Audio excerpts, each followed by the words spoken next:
Tanong ko lang po kung ano pong gamot sa ano po, yung sa skin allergy.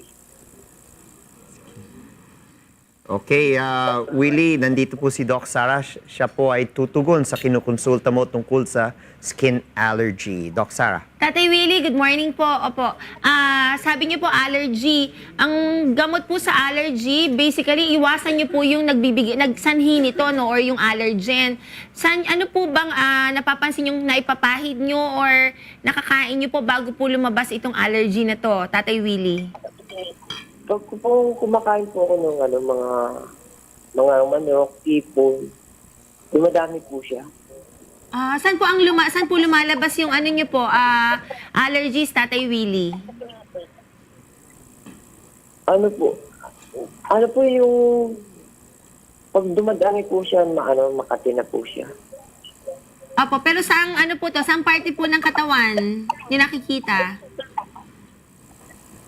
Ano pa? Saang party po ng katawan niyo napapansin po yung mga lumalabas po na allergy sa inyo? Nagmula po siya sa ulo. Kasi po dati po meron po kami poultry sa Pampanga.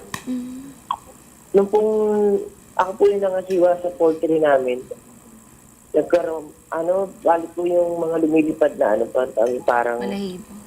insekto. Doon po ako nagkaroon ng allergy sa poultry. Okay, so Tatay Willie, mukhang nangyari po sa inyo occupational po yung nature ng allergy nyo. So yun po yung nakapagpalabas. Ang nakakalungkot po kasi sa allergy po, once na lumabas na po siya, yun po talaga, talaga pong allergic na kayo, hindi na po talaga siya mawawala. Hindi po siya treatable, controllable lang po, Tatay Willie. So ang kailangan pong gawin unang-una, iwasan nga po yun. Hindi ko po alam, doon pa rin po ba kayo nagtatrabaho, Tatay?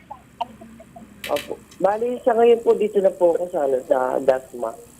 So hindi na po doon. Okay, so buti nga rin po yun para hindi na po masyadong madalas po yung flare-up, no? Kaya lang po, dahil lumabas po na yun sa sistema nyo, nandyan na po yan, and yun pong mga pagkain po na mga malalansa, talaga pong magpapa-atake po siya. Kung sa condition nyo po, ganun po yung sitwasyon, iwasan na lang po talagang kumain ng malalansa. And then, pwede nyo rin po, pag may lumabas po na mga allergic reactions po, pwede po kayong uminom ng Celestamine, subukan nyo po, 1 tablet 3 times a day po. Mga 3 hanggang 5 araw po. Ngayon, bawal po sana kayong kumain muna ng malalansa, like katulad po ng mga manok, itlog, kahit ano pong laman dagat. Yung iba po sa pineapple din ho, pinya, watermelon, yan. So, bawal ho yan sana. Subukan nyo po at least 1 month ho, i-hold nyo po. Tingnan po natin.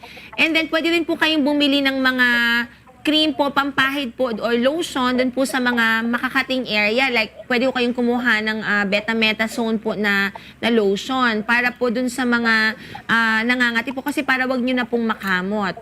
And then after a month po, kung hindi pa po nag-improve, pwede po tayong bumisita sa clinic ni Kuya o kaya dito po sa studio. Nandito po ako pag Lunes at Biyernes po. Makita po natin, Tatay Willie.